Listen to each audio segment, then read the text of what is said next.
दोस्तों नमस्कार, मैं हूं आलोक पाठक और आप देख रहे हैं टोटल समाचार।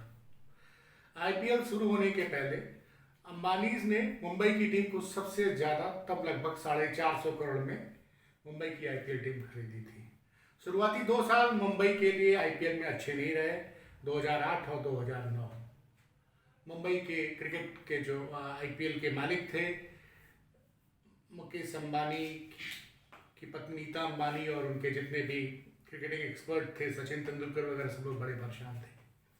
फिर 2010 में उन्होंने वेस्ट इंडीज के उभरते हुए बल्लेबाज और गेंदबाज ऑलराउंडर कायरन पोलार्ड को लगभग 9 करोड़ रुपए में खरीदा था मुंबई इंडियंस के लिए। कायरन पोलार्ड 2010 में मुंबई इंडियंस टीम के हिस्सा बने और पहले ही साल मुंबई आईपीएल के फाइनल में पहुंची। आईपीएल के फाइनल में कायरन पोलार्ड ने अच्छी बल्लेबाजी की, लेकिन मुंबई सीएसके से अपना पहला फाइनल हार गई। लेकिन उसके बाद मुंबई इंडियंस की तकदीर बदल गई। पहले 2011 में मुंबई इंडियंस ने कायरन पोलार्ड के ऑलराउंड खेल की वजह से चैंपियंस लीग जीता। फिर 2013 में भी खिताब जीता। 2013 में पहली बार मुंबई इंडियंस ने आईपीएल का खिताब जीता। फाइनल में एक समय मुंबई इंडियंस का स्कोर 52 पे 4 था। तब कायरन पोलार्ड बैटिंग करने आए। उन्होंने 32 गेंदों में 60 रन नाबाद बनाए और मुंबई इंडियंस ने चेन्नई के खिलाफ 148 रन का स्कोर खड़ा किया। बाद में हरभजन सिंह और मलिंगा की शानदार गेंदबाजी के चलते चेन्नई सुपर किंग 148 रन बनाने में नाकामयाब रही और मुंबई ने अपना पहला आईपीएल जीता। ये तो शुरुआत हुई थी कायरन पोलार्ड के आने के बाद से। 2010 में आते ही पहले साल मुंबई आईपीएल की फाइनल पहुंचती है। 2011 में वो चैंपियंस लीग जीतती है। 2013 में वो आईपीएल भी जीतती है और चैंपियंस लीग का खिताब भी मुंबई इंडियंस जीतती है। कायरन पोलार्ड की वजह से मुंबई ने 2015 का भी फाइनल जीता, आईपीएल जीती। फिर 2017 में मुंबई इंडियंस ने चैंपियंस आईपीएल जीता, 2019 और 2020। ये सारी बातें मैं इसलिए कह रहा हूं क्योंकि 2000 आज से करीबन 24 घंटे पहले कायरन पोलार्ड ने आईपीएल से संन्यास की घोषणा कर दी। मुंबई इंडियंस के साथ कायरन पोलार्ड का सफर लगभग 13 सालों तक चला। इस दौरान कायरन पोलार्ड ने एक फ्रेंचाइजी की तरफ से सबसे ज्यादा 189 मैचेस खेले आईपीएल में, जिसमें उन्होंने लगभग 3400 से कुछ ज्यादा रन बनाए। एवरेज था उनका 27 के आसपास और स्ट्राइक रेट रहा उनका 147 का। मतलब 189 मैचेस में 51 बार नॉट आउट होने के बाद 3400 से ज्यादा रन बनाए कायरन पोलार्ड ने और स्ट्राइक रेट रहा 147 के आसपास। इसके अलावा कायरन पोलार्ड ने मुंबई की तरफ से, चूंकि वो ऑलराउंडर भी रहे हैं और शुरुआती दिनों में अच्छे विकेट्स भी लिए थे, उन्होंने 69 विकेट भी लिए, 69 विकेट्स। कायरन पोलार्ड एक अच्छे फील्डर भी थे, 100 से ज्यादा कैचेस लिए, 9 से ज्यादा रन आउट किया। और सबसे अच्छी खासियत कायरन पोलार्ड की ये रही कि मुंबई इंडियंस के लिए अब तक, मतलब 2008 से लेकर 2022 की बात करें, 13 साल तो कायरन पोलार्ड उस टीम के हिस्सा रहे। पूरे 15 सालों में सबसे ज्यादा छक्के लगाने का रिकॉर्ड कायरन पोलार्ड के पास है, उन्होंने 223 छक्के मारे। दूसरे स्थान पर रोहित शर्मा है, जिन्होंने 189 करीब छक्के मारे हैं। और दूसरा सबसे मजेदार तथ्य ये है कि कायरन पोलार्ड ने टोटल 215 के आसपास चौके मारे हैं। मतलब आईपीएल में उन्होंने छक्के ज्यादा मारे हैं, चौके कम मारे हैं। कायरन पोलार्ड बहुत अच्छे फील्डर भी रहे हैं।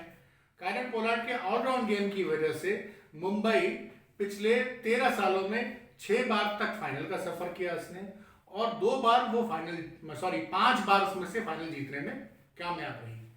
मुंबई इंडियंस के साथ एक और रिकॉर्ड है कि जिन 5 फाइनल्स को मुंबई इंडियंस ने जीता है, उसमें 2 बार ऐसा रहा है कि 2 बार वो फाइनल को 1 रन से जीती है। एक बार उसने पुणे सुपर जायंट्स को फाइनल में 1 रन से हराया था और दूसरी बार चेन्नई सुपर किंग को 2019 में 1 रन से हराया था। इस पूरे अगर मुंबई की हिस्ट्री देखें 2010 से लेकर 2022 तक एक सपनों जैसा सफर रहा है मुंबई इंडियंस का। उसकी धुरी रहे हैं कायरन पोलार्ड। जब जरूरत पड़ी 3 नंबर या 4 नंबर पे आके बहुत अच्छे रन बनाए मतलब एक साल तो उनका बैटिंग एवरेज 53 के करीब था। जिन सालों में मुंबई में 5 सालों में आईपीएल जीता है, उसके 3 फाइनलों में करण पोलार्ड ने बड़ी अच्छी भूमिका रही है। उसमें 2 में तो उन्होंने 50 से ज़्यादा रन बनाए, तीसरे में भी अच्छा स्कोर किया था, और सेमीफाइनल में और लीग मैचेस में भी उन्होंने एक से बढ़कर एक परफॉर्मेंस दी है। कायरन पोलार्ड क्रिकेट की दुनिया में तब मशहूर हुए थे जब भारत में चैंपियंस लीग का आयोजन हुआ था 2009 में। तब उन्होंने ट्रिनिडाड एंड टोबैगो की तरफ से खेलते हुए न्यू साउथ वेल्स से मुकाबला था और एक असंभव सा टारगेट लग रहा था। तब करण पोलार्ड ने 4 नंबर पे आते हुए 18 गेंदों पे 54 रन की धुआंधार पारी खेली थी। इस पारी की वजह से उनकी बड़ी चर्चा हो गई थी। उस समय चर्चा इसलिए थी कि करण पोलार्ड की तब उम्र मुश्किल से 22 साल के करीब थी 2009 में, और वो एक उभरते हुए ऑलराउंडर थे। 4 फ्रेंचाइजियों के बीच में करण पोलार्ड को लेकर एक मिनी ऑक्शन हो रहा था 2010 के जनवरी में। उसमें 4 फ्रेंचाइजीज जो है वो मुंबई इंडियंस की तरह 4 फ्रेंचाइजीज करण पोलार्ड को खरीदना चाहते थे, लेकिन फाइनली बाजी हाथ लगी नीता अंबानी की मुंबई इंडियंस को। अब करण पोलार्ड मुंबई आईपीएल का हिस्सा नहीं हो गए। कल उन्होंने संन्यास ले लिया। एक बड़ा इमोशनल लेटर उन्होंने लिखा था कि मुंबई इंडियंस उनके लिए एक सेकंड फैमिली थी।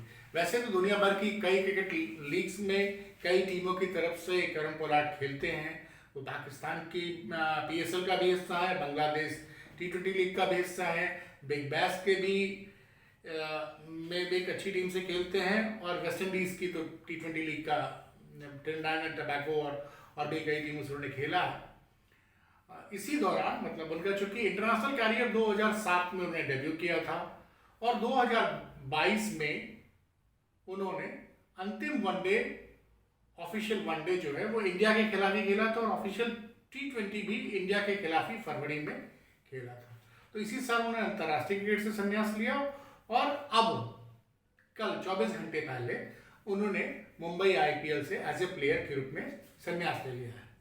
लेकिन वो मुंबई एमिरेट्स की टीम से खेलते रहेंगे। मतलब मुंबई इंडियंस ने एक टीम दुबई के T20 लीग के लिए खरीदी, उसका वो हिस्सा रहेंगे, और साथ ही साथ वो मुंबई इंडियंस में क्रिकेटिंग कोच के रूप में जुड़ेंगे अब नए रूप में। एक तरह से बड़ा अच्छा काम किया अंबानीज ने या मुंबई इंडियंस के मालिकों ने कि एक तो करण पोलार्ड अगर मान लीजिए अगर वो लोग रिलीज कर देते तो कोई दूसरी फ्रेंचाइजी को खरीद सकती थी, लेकिन उन्होंने करण पोलार्ड को बैटिंग कोच का ऑफर दिया।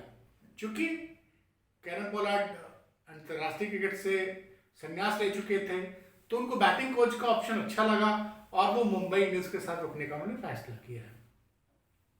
मुंबई को न उनसे बैटिंग में टिप्स मिलेगा, बल्कि करण पोलार्ड एक बहुत अच्छे फील्डर भी रहे हैं, जिसका मैंने जिक्र किया कि 100 से ज़्यादा कैचेस लिए, 9 से ज़्यादा प्लेयर्स को उन्होंने रन आउट किया। तो जो करण पोलार्ड की सबसे बड़ी खासियत थी कि वो बहुत ठंडे दिमाग से खेलते थे, और बहुत से जो अंतिम मैच उन्होंने जिताया था 2021 का एक मैच था चेन्नई के खिलाफ। तब चेन्नई ने 200 से ज़्यादा रन बनाए थे और मुंबई इंडियंस को के लिए बहुत असंभव सा लग रहा था। तब लगभग 30 गेंदों पे करण पोलार्ड ने 87 रनों की पारी खेल के मुंबई इंडियंस को एक ऐतिहासिक जीत दिलाई थी। हाँ, पिछला सीजन जो 2022 का था वो करण पोलार्ड के लिए के स्टैंडर्ड से, मतलब बाकी सारे आईपीएल्स में करण पोलार्ड ने 200 से ज़्यादा रन बनाए थे, लेकिन पिछले साल करण पोलार्ड ने पूरे आईपीएल में 144 ही रन बनाए थे। पिछले साल उनका फॉर्म थोड़ा नीचे गया था, लेकिन जब मतलब जिन 5 सालों में मुंबई इंडियंस ने जीता है आईपीएल, उन सालों में करण पोलार्ड ने 30 से ज़्यादा के एवरेज से 250, कभी 300 और एक बार तो 400 रन बनाए मतलब 5 सालों में। और शुरुआती दिनों में करण पोलार्ड ने विकेट्स भी अच्छे लिए थे। बीच में एक ऐसा दौर आया था कि 3-4 साल तक करण पोलार्ड ने कोई बॉलिंग नहीं की थी, मतलब पूरे आईपीएल में उस सीजन में 3-4 साल का दौर ऐसा था कि करण पोलार्ड ने एज ए बॉलर नहीं, एक शुद्ध रूप से एक बैट्समैन के रूप में वो खेले थे। तो एक मुंबई इंडियंस का जो सबसे बड़ा क्रिकेटिंग स्टार कहा जाएगा कारण पोलार्ड अब उस टीम का हिस्सा नहीं रहेंगे। आईपीएल में जो मुंबई इंडियंस के फैन हैं उनको लीली जर्सी में कारण पोलार्ड नहीं दिखेंगे। अब देखते हैं कौन सा ऐसा खिलाड़ी होगा जो कारण पोलार्ड की जगह लेगा, और जो कि वो इतनी बड़ी विरासत छोड़ के गए हैं, जिनकी वजह से मुंबई इंडियंस ने पिछले 13 सालों में 6 बार तक फाइनल का सफर किया और 5 आईपीएल जीता, और चैंपियंस लीग जो अब बंद हो गई तब दो बार चैंपियंस लीग जीता था।